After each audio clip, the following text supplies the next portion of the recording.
कौन फंसाएगा? प्रधानमंत्री फंसेंगे। 6 घंटे से भी अधिक समय से इन्फोर्समेंट डायरेक्टरेट, भारतीय प्रशासनिक सेवा के अधिकारी पूजा सिंघल, उनके पति अभिषेक झा और सीए सुमन कुमार से पूछताछ कर रही है। जाहिर है जिस इनपुट्स के साथ, जिस इन्फॉर्मेशन के साथ ईडी ने यानी प्रवर्तन निदेशालय ने ये छापेमारी की है, उस इनपुट्स के कहीं न कहीं एक स्पष्टीकरण के तौर पर पूजा सिंघल हो या उनके पति हो या फिर सीए सुमन कुमार से स्पष्टीकरण लिया जा रहा है। और जिस तरह से कैश की बरामदगी हुई है उसके बाद कहीं न कहीं जो ईडी है यानी प्रवर्तन निदेशालय है उसके कहीं न कहीं आधार और मजबूत हुए हैं। इस बीच झारखंड की राजनीति भी करवट लेती हुई नजर आ रही है। अब से थोड़ी देर पहले झारखंड मुक्ति मोर्चा जो सिरमौर है इस गठबंधन सरकार की, उसके साथ कांग्रेस जो बड़ी गठबंधन पार्टी है, दोनों ने मिलकर एक संयुक्त प्रेस वार्ता की है और कहीं न कहीं सरकार को जिस तरह से कथित तौर पर अस्थिर करने की कोशिश हो रही है उसे लेकर कहीं न कहीं सरकार की घेरेबंदी करने की कोशिश हुई है। इस वक्त हमारे साथ मौजूद है राष्ट्रीय जनता दल के वरिष्ठ प्रदेश उपाध्यक्ष राजेश यादव जी। दरअसल 3 दलों ने मिलकर के झारखंड में सत्ता का कवायद की है, सत्ता में ये लोग मौजूद हैं, लेकिन जो अब प्रेस वार्ता हुई है उसमें 2 लोगों ने मिलकर के ये बताने की कोशिश की है कि ये बीजेपी है वो केंद्रीय एजेंसियों की मिसयूज करके यानी उसका गलत इस्तेमाल करके सरकार को अस्थिर करने की कोशिश कर रही है। दरअसल जो बातें अभी तक छन कर आई है उसमें ये जेएमएम की तरफ से, बीजेपी की तरफ से ये आरोप लगाया जा रहा है कि जो केंद्रीय जांच एजेंसियां हैं उसका कहीं न कहीं दुरुपयोग हो रहा है। बीजेपी भी आरोप लगा रहा है, जेएमएम ने और कांग्रेस ने, और इन दोनों ने प्रेस वार्ता करके इस बात को पुष्टि की है।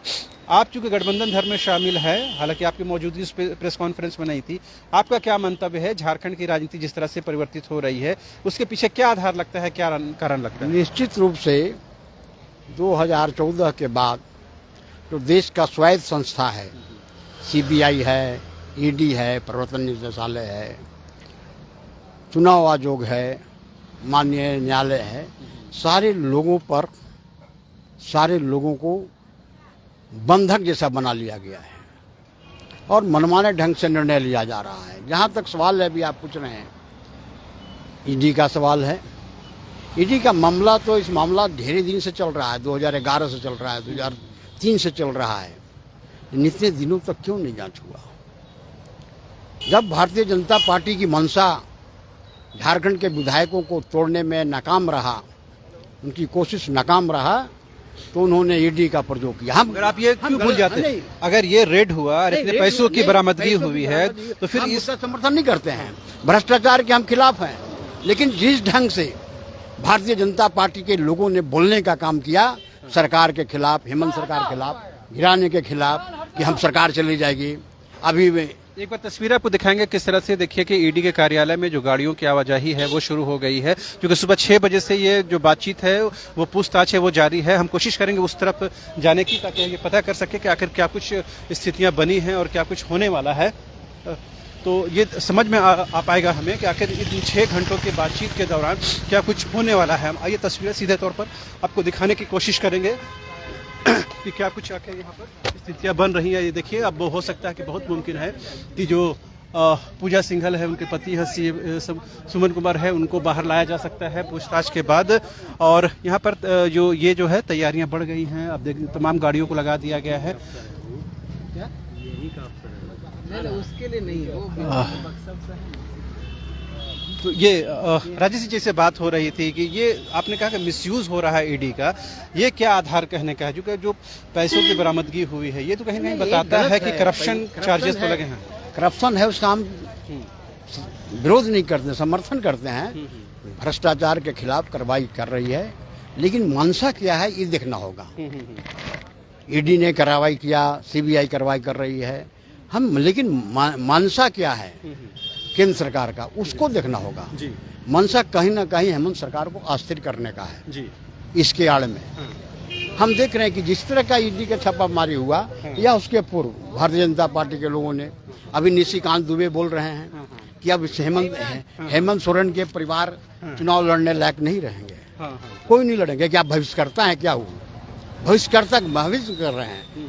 चुनाव आयोग क्या निर्णय लेगा, अभी निर्णय आया नहीं है जी। लेकिन उन्होंने कह रहे हैं, जाके बयान दे रहे हैं कि अब शिबू सोरेन परिवार का कोई सदस्य नहीं रहेगा, सबकी सदस्यता समाप्त हो जाएगी। इसका मतलब क्या है? इसका मतलब है कि वो सारे साजिश कर करके अस्थिर करके दबाव बना करके झारखंड सरकार को झारखंड राज्य बनने के बाद जो सरकार बनी है जनता की भावनाओं की, जनता की आकांक्षाओं की, उसको समाप्त करने का प्रयास कर रहा है केंद्र सरकार। इसका हम लोग राष्ट्रीय जनता दल घोर निंदा करता है। इसका राष्ट्रीय जनता दल घोर निंदा करता है और स्वायत्त संस्था को माने लोकतंत्र पर हमला करवा दिया। लोकतंत्र खतरे में आज है। सीबीआई, ईडी ये स्वायत्त संस्था है, चुनाव आयोग स्वायत्त संस्था है, लेकिन जिस तरह का प्रयोग किया जा रहा है, जिस तरह का इस्तेमाल किया जा रहा है भारतीय जनता पार्टी के लोगों द्वारा बोला जा रहा है, आपके कोई मामला लेके जा सकता है, चुनाव आयोग के यहाँ जा सकता है, सीबीआई के यहाँ, ईडी के यहाँ, लेकिन उसका निर्णय आने के पहले ही आप बोल रहे हैं कि उनका सदस्यता समाप्त हो जाएगा। उनका ये जो अचानक से जो राजनीतिक गतिविधि बदली है, उस बीच में ईडी की एंट्री हुई, ये लग रहा है टाइमिंग प्री प्लान्ड है ये सारा कुछ? एकदम प्री प्लान्ड है। ये मामला चल रहा था, किनके समय में मामला आया? 2009 में मनरेगा का मामला है, या आरयू के इंजीनियर लोगों का भी, विनोद सिन्हा जो अभी गिरफ्तार है उसका मामला चल, ईडी क्या चल रहा है, कलकत्ता में चल रहा है उसका मामला। लेकिन अचानक इतने दिनों के बाद हम आपके पैसा इस्तेमाल हुआ है, हम उसका ये नहीं करते हैं, बचाव नहीं करते हैं, लेकिन अचानक आप कर रहे हैं। और ये मानेंगे ना, अगर सेंट्रल एजेंसियां इस इनपुट्स के आधार पर कार्रवाई कर रही हैं, उसके बाद करोड़ों रुपए की बरामदगी हुई है, तो सरकार को चाहिए एटलीस्ट एक्शन तो ले। वो नहीं, सरकार एक्शन लेगी, सरकार बराबर एक्शन लेती रही है। हेमंत जी ने के कार्यकाल में जब भी हुआ एक्शन लिए। इस पर्टिकुलर मामले में पूजा सिंघल, इस पर्टिकुलर में भी कार्रवाई होगा। अच्छा, आप देख लीजिएगा, सारे चीज होंगे आने वाले। अब कार्रवाई करने के पहले भारतीय जनता पार्टी के लोग रहा है कि इनकी सदस्यता अब नहीं रहेगी, उनके परिवार के नहीं रहेंगे। निशिकांत भविष्य करता है क्या? निशिकांत अपना देखेंगे, उनके पास करोड़ों 44 करोड़ की संपत्ति कहाँ से है? क्या थे 2009 के पहले? किसी के यहाँ सीईओ थे किसी कंपनी में? तो क्या निशिकांत जी की भी संपत्ति की जांच होनी चाहिए? भारतीय जनता पार्टी के नेताओं की संपत्ति जांच करो। कौन जांच करेंगे? अब कौन जांच करेगा? ईडी जांच करेगा, सीबीआई जांच करेगा, कौन जांच करेगा? जांच करवाओ, पता चल जाएगा कौन भ्रष्ट है, कितना भ्रष्ट है। अच्छा, इसलिए आज जो संयुक्त प्रेस वार्ता हुई, इसमें इस बात को उल्लेखित किया गया है कांग्रेस के द्वारा, जेएमएम के द्वारा, कि जिस तरह देश में महंगाई बढ़ी है, करप्शन बढ़ा है, उसके लिए कहीं केंद्र की घेरेबंदी की कोशिश हो रही है। ये नहीं, हमारा सवाल ये है, जिस तरह झारखंड में आपकी सत्ता कहीं न कहीं डामाडोल नजर आ रही है, उसके बचाव को लेकर ये सारी रणनीति बन रही है जेएमएम, कांग्रेस, आरजेडी के द्वारा? नहीं, हमारी सत्ता जा नहीं रही है। सत्ता हेमंत सरकार मजबूत है, और उसी को देखते हुए, जिस तरह से जानते हैं ना कि मछली जब पानी से बाहर निकलता है तो छटपटाने लगता है, तो भारतीय जनता पार्टी को वही स्थिति है। जिस राज्य में उसकी सरकार चल जाती है तो वहाँ छटपटाहट महसूस हो जाता है, मछली की तरह तड़पने लगता है। सत्ता के बिना रह नहीं सकता। सत्ता की इतनी भूख हो गया है भारतीय जनता पार्टी को कि सत्ता के बिना रह ही नहीं सकता। इन केन प्रकरण किसी को फंसाओ, विधायक को तोड़, कितने मध्य प्रदेश को तोड़ दिया, सब कुछ छिपा हुआ, क्या रिजाइन दिलवा का डर है कि एमपी वाली घटना यहाँ दोहराई जा सकती है? नहीं, डर हमारा नहीं है, उनके जो कारनामे हैं, उनके जो बोली है, उससे लगता है। अच्छा। हमारे कोई विधायक तोड़ने वाला नहीं है। सवाल ये है कि कोई तो बी प्लान आप लोगों ने तैयार किया होगा ना सत्ता में रहते हुए? हम लोग B plan Bharatiya Janata party ने वो तैयार करते रहता है। हम लोग मजबूत है, महागठबंधन झारखंड में मजबूत है, हेमंत सोरेन मजबूत है और वो अच्छा काम कर रहे हैं। आज जब संयुक्त प्रेस वार्ता हुई, क्या आरजेडी को आमंत्रित किया गया इस बारे में? वो कोई बड़ी बात नहीं है, हो सकता है हम लोग नहीं पहुंचे जाए, वो कोई बड़ी बात नहीं। हमारे 2 गठबंधन के नेता वहाँ बोल रहे हैं, हम उसका समर्थन करते हैं। आप लोगों का क्या स्टैंड है इस वक्त मुसीबत की घड़ी में? सरकार के साथ आप लोग खड़े हैं? पूरी तरह से राष्ट्रीय जनता दल परिवार, राष्ट्रीय जनता दल हेमंत सोरेन जी के साथ, उनके परिवार के साथ खड़ा है, मजबूती के साथ। इन तमाम घटनाक्रम के बीच आपके राष्ट्रीय नेता लालू जी की कोई बयान नहीं आना, कोई उनका पक्ष नहीं आना, ये क्या बताता है? देखिए, राष्ट्रीय अध्यक्ष हमारे, आप सभी जानते हैं कि राष्ट्रीय अध्यक्ष का तबीयत खराब है। हम लोग यहाँ हैं, हम लोग हैं, झारखंड की मामला, झारखंड में हम लोग बोल रहे हैं, हम लोग साथ हैं, इसमें कहाँ है कौन? हम लोग पूरे मजबूती के साथ हेमंत जी के साथ हैं, पूरे परिवार के साथ हैं, खड़ा है। अच्छा, एक जो मामला आया पूजा सिंघल के, तो लगता है तमाम प्रशासनिक, चाहे आईएएस हो, आईपीएस, तमाम की संपत्ति की जांच हो, उनको कम से कम अपने दामन को पाक साफ दिखाने की जरूरत है? नहीं, जांच करना ही चाहिए, जांच हो जाए। 2003 से लेकर 2002 से लेकर के 2017 तक, 18 तक पदाधिकारियों की संपत्ति की जांच करा लो। 2000 से लेकर के अब तक 17 तक, 19 तक जांच करा लो, उसके बाद फिर जो पड़े तो और लोगों की जांच कराओ। हेमंत शासन के काल के दौरान क्या नहीं? 2 साल रहा है, तो 2 साल में क्या करप्शन नहीं हो सकता? कोई करप्शन नहीं हुआ है।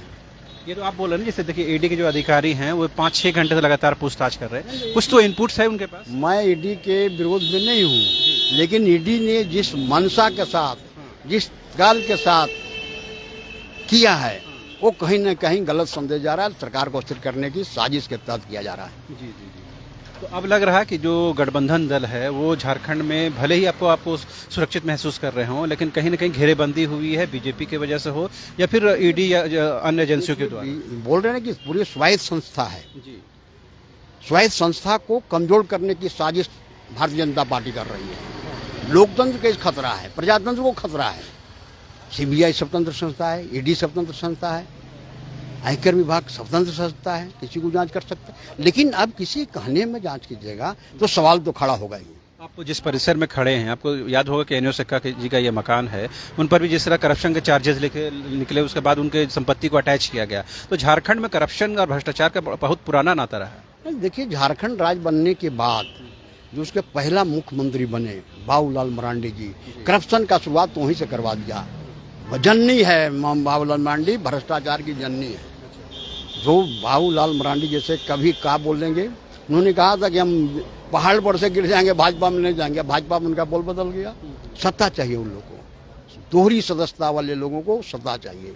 अभी जो बीजेपी का आरोप है कि आप लोग इस तरह से जब घेरेबंदी आप लोगों की हुई है, सरकार कहीं ना अस्थिर नजर आ रही है, उसके बाद आप लोगों ने बाबूलाल के मामले की सुनवाई तेज कर दी है, कहीं ना कहीं उनको डिस्टर्ब करने की कोशिश है। बाबूलाल को मालूम नहीं है कि जब उनके 6 विधायक चले गए थे, भाजपा तोड़ लिया था। क्या बोलते थे वो, कितने दिन तक चला भारतीय जनता पार्टी को, कितने दिन मामला चला, सरकार चल गई, चुनाव हो गया। बाबूलाल मरांडी जी को मालूम नहीं है कि क्या प्रक्रिया है। तो प्रक्रिया के तहत सारे काम हो रहे हैं। जी। आप निश्चिंत है कि सरकार बचेगी? एकदम निश्चित रूप से बचेगी। मगर एक के बाद एक हर दिन पीसी करना, अपने पक्ष रखना, ये बताता है कि अंदर कुछ है। अपनी बात तो करना ही ना चाहिए, करेंगे नहीं हम पर आप यदि करिएगा, दबाव बनाइएगा तो हम अपनी बात रखेंगे ना, अपनी बात तो रखेंगे ही ना। तो ये थे आरजेडी के वरिष्ठ प्रदेश उपाध्यक्ष राजेश यादव, जिन्होंने साफ तौर पर कहा कि झारखंड में हेमंत सोरेन की सरकार है वो पूरी तरह से सुरक्षित है, पूरी तरह से सेफ है।